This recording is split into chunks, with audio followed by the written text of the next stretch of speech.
అది ఎప్పుడు ఎవరితో ఎలా ప్రవర్తిస్తుందో, ఎవరితో మంచిగా ఉంటుందో, ఎవరితో పోట్లాడుతుందో దానికే తెలియదు. అందుకే స్వర్ణని మార్చడానికి నాకు ఆలోచన వచ్చింది. ఏంటి తాతయ్య గారు అది?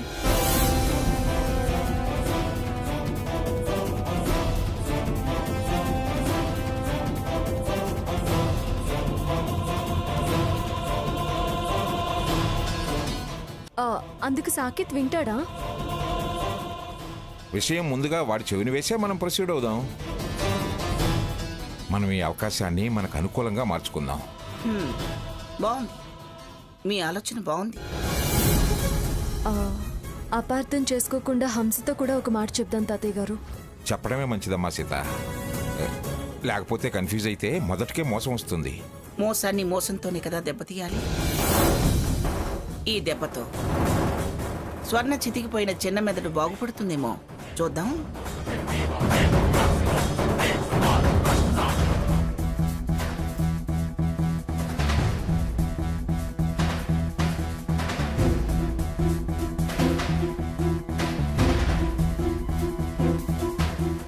నీ ప్రయత్నాలన్నీ ఫెయిల్ అవుతున్నాయి.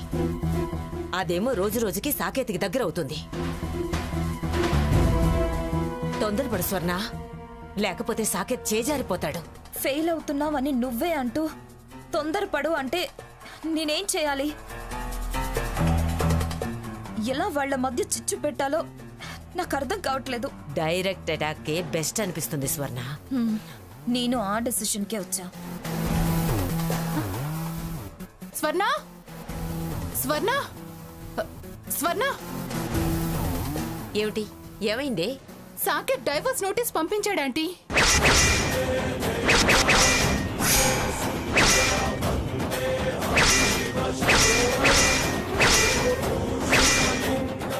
ఇదిగోవే.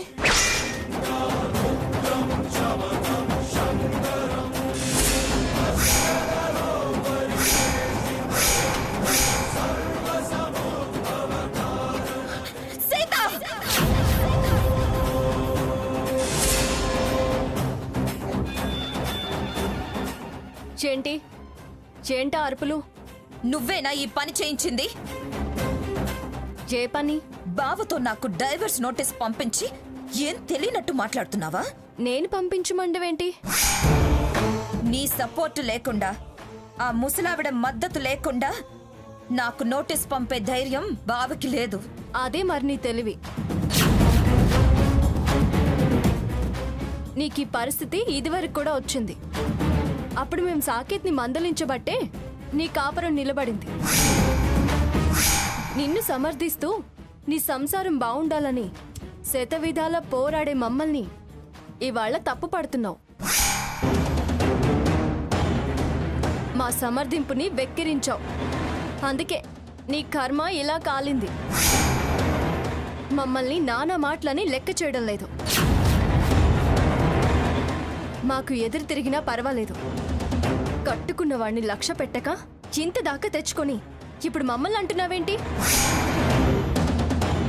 అయినా వద్దు పో, నీకు నాకు ఏ సంబంధం లేదు, నా హక్కులు నేను చట్ట ప్రకారం పొందుతా అన్నావు.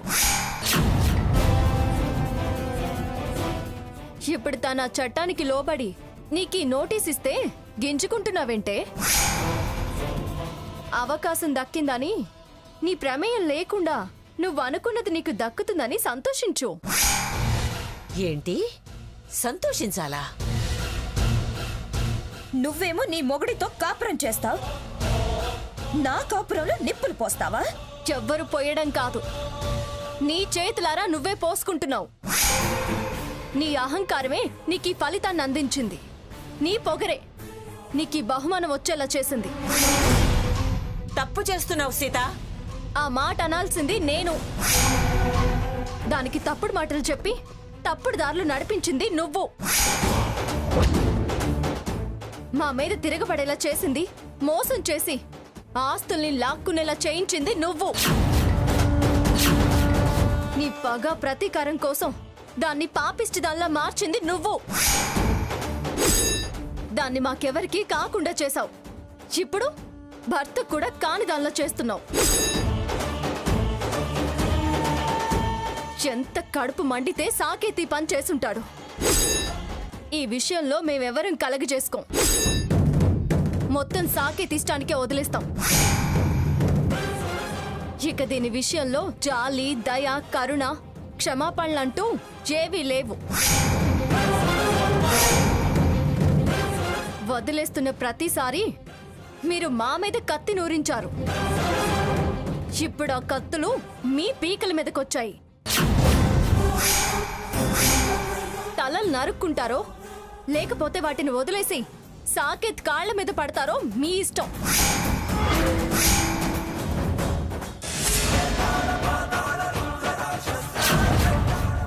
ఏంటి భయం వేస్తుందా? వెన్నులో వణుకు పుడుతుందా? నేను ధైర్యం నూరిపోసానన్నావుగా.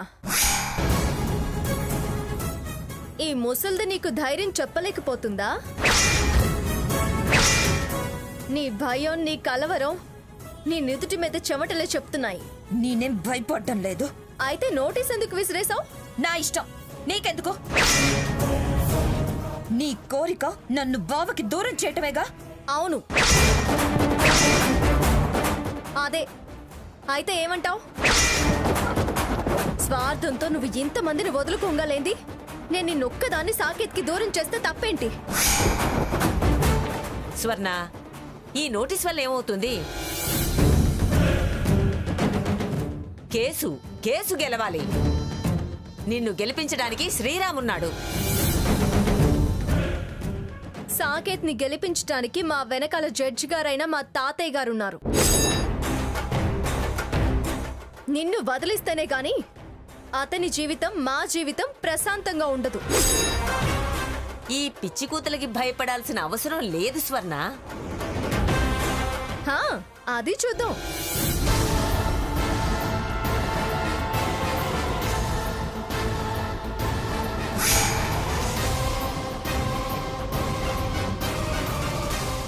చూడండి అమ్మమ్మ ఎలా మాట్లాడి వెళ్ళిపోతుందో.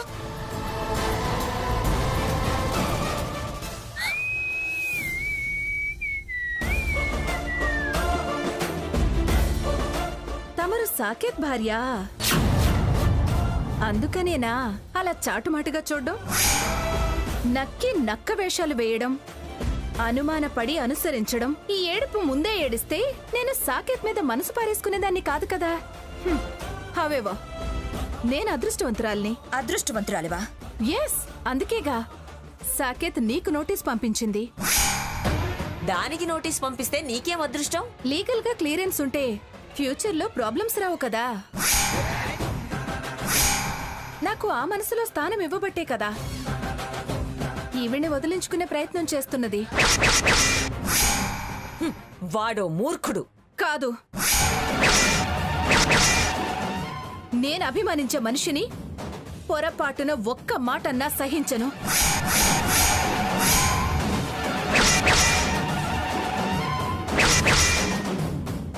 నన్ను ఇష్టపడేవాణ్ణి ఎవ్వరేమన్నా నా మనసు కష్టం కలుగుతుంది. నా కోపం వస్తే ఎవ్వరినీ సహించను. సాకేత్ ఈ డైవోర్స్ కేసు గెలవాలని మొక్కుతున్నాను. గెలిచాక వెంకటేశ్వర స్వామికి బంగారు కిరీటం చేయిస్తాను. సాకేత్ని నా గుండెల్లో దాచుకుంటాను. మగాణ్ణి కారణం లేకుండా దెబ్బ కొడితే ఇలాగే ఏడవలసి వస్తుంది. ఏదేమైనా మీకు డైవర్స్ నోటీస్ వచ్చిన ఈ సందర్భాన్ని నేను సెలబ్రేట్ చేసుకుంటాను. మీరు ఓడిపోవాలని మనస్ఫూర్తిగా కోరుకుంటూ మరొక సాటి ఆడదానిగా సారీ చెప్తున్నాను. బాయ్. నిన్ను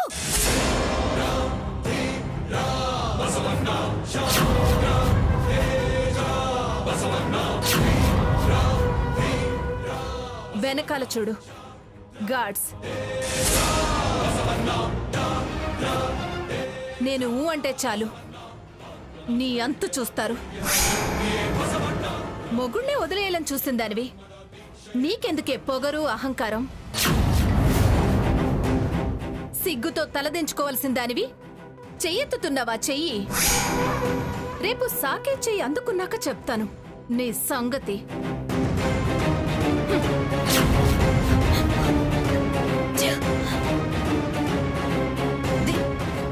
దీని మోజులో పడే బావ ఈ పని చేశాడు.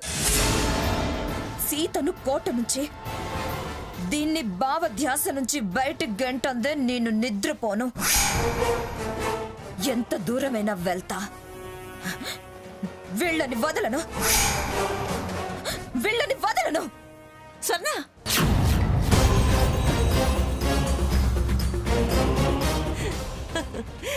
అయిపోతుంది. మొత్తం మంగ కుటుంబం చిన్న భిన్నమైపోతుంది. నా పగ ప్రతీకారం తీరే రోజు దగ్గరవుతుంది.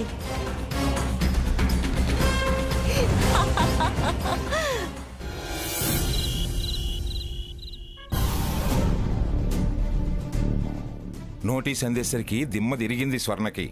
ఏం దిమ్మ జరిగిందో ఏమిటో, దానిలో ఏమీ మార్పు వచ్చినట్లేదు. వస్తుంది మంగ, వచ్చి తీరుతుంది. అవునమ్మగారు, ఎంతైనా అది నా చెల్లెలు, సావిత్రమ్మ కూతురు. కాస్త ఆత్మాభిమానం ఉన్న మనిషే కదా, పైగా పొగరు అహంకారం దానికి ఎక్కువ. అందుకే అలా నోటీస్ అందగానే ఇలా కాళ్ల బేరానికి రాదు. డెఫినెట్గా ఆలోచనలో పడుతుంది. పుండు మీద కారం చల్లుతూనే ఉండాలి, అప్పుడు గాని పుండు మానదు. కారం చల్లి చల్లి మన చేతులకు పుండు పుట్టేటట్టుంది. ఎందుకు మంగ అలా మాట్లాడతావు? అది అలాంటిది కాబట్టి. అదా కోపం నా మీద, హంస మీద ఎక్కడ చూపిస్తుందోనని భయం వేస్తుందండి. దానికి సాకేత్ భయం కూడా ఉందమ్మగారు. ఆ విషయం మీరు మర్చిపోతున్నారు. భయపడుతుందో లేకపోతే కొత్త రామాయణం ఏమన్నా సృష్టిస్తుందో. సరేలే. అమ్మ సీత, సాకేత్ రఘురాముని పిలువమ్మా, భోంచేద్దాం. అలాగే తాతయ్య గారు.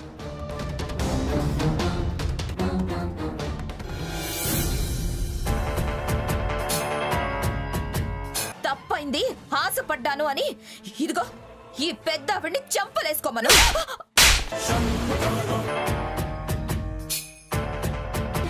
ఈ శని నన్ను పట్టి పీడిస్తుంది.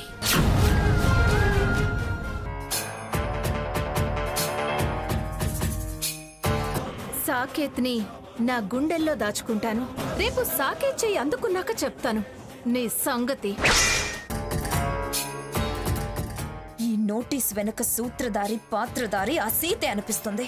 అవును స్వర్ణ, అదే. దాని పొగరు ఎలా అయినా అనచాలి. నీ పొగరు అనచడానికి ఈ నోటీస్ ఇచ్చారు. ఈ పిచ్చి కాగితాలకు నేను భయపడను. రోజు రోజుకి ఆ హంస పేట్రేగిపోతుంది.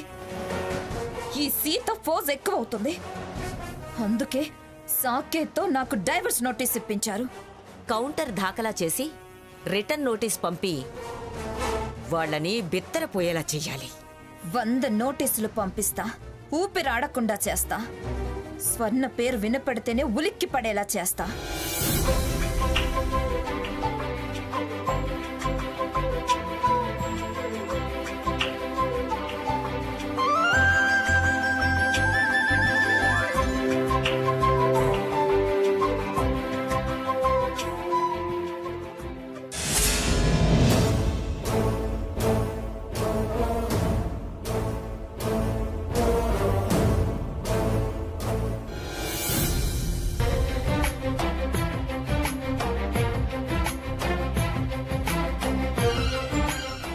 ఏమ్మా హంసనందిని, నీ భోజనం అయిందా?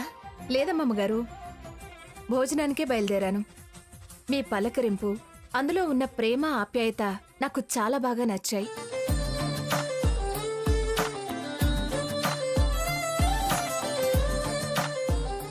అవును, మీ భోజనాలు ఇంకా కాలేదా? ఇప్పుడే మొదలు పెడుతున్నావమ్మా.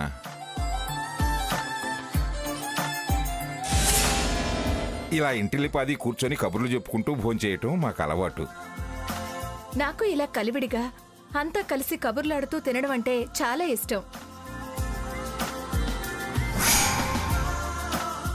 నేను మీ ఫ్యామిలీ మెంబర్నైతే ఎంత బాగుండేది. మేమెవరిని పరాయి వాళ్ళలా చూడం. రండి వచ్చి కూర్చోండి, వడ్డిస్తాను. నిజంగానా? ఆ, మా ఫ్యామిలీలోకి సాదరంగా ఆహ్వానిస్తున్నాం. పైగా అమ్మమ్మగారు అని పిలిచారుగా, ఇంకా మీరు బయట వాళ్ళు ఎలా అవుతారు?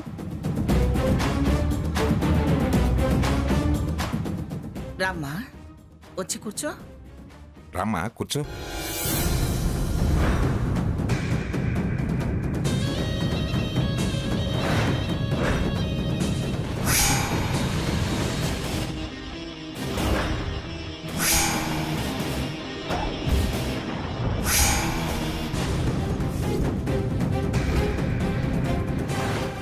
చూసారా అమ్మమ్మ గారు, అంతా ఆ సీత చేస్తుంది. ఎలా వరుసలు కలిపేస్తుందో చూడు. మీరు శాకాహారులా? ఎందుకు వాడిని అలా అడిగారు? ప్లేట్లో నాన్ వెజ్ లేదు అందుకని. మధ్యాహ్నం కోడి ఇంకా కడుపులో కూస్తూనే ఉంది. కనీసం గుడ్డుతో అయినా కొట్టండి, అదే నోరు మూస్తుంది.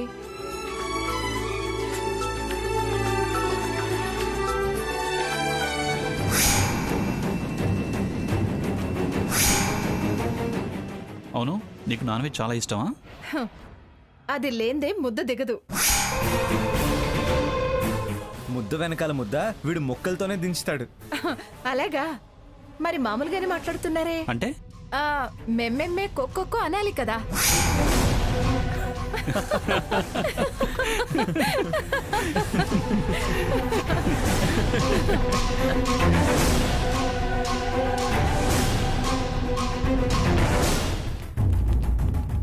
మాటకారండి మీరు. నీలో చాలా కలుపుకొలుతనం ఉందమ్మా. అవును గ్రాని, త్వరగా కలిసిపోతుంది కూడా. మీకు మాత్రం కాస్త మడి ఎక్కువే. వీడి సంగతి మీకు తెలియదండి. నాకైతే పీచు మిఠాయి పుల్లకి పెట్టుకున్న బాలుళ్లాగానే ఉన్నాడు.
పర్వాలేదు కదండి? థ్యాంక్స్ అండి. It's okay.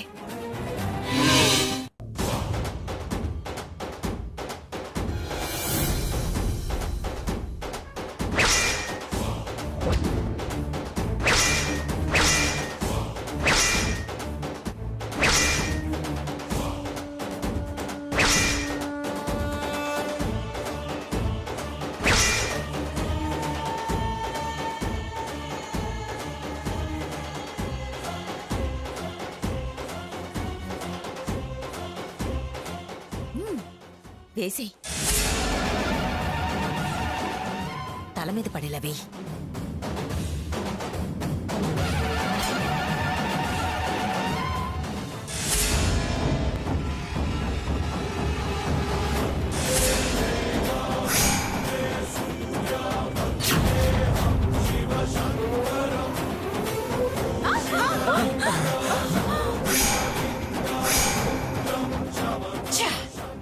మిస్ అయిపోయింది. ఎవరది?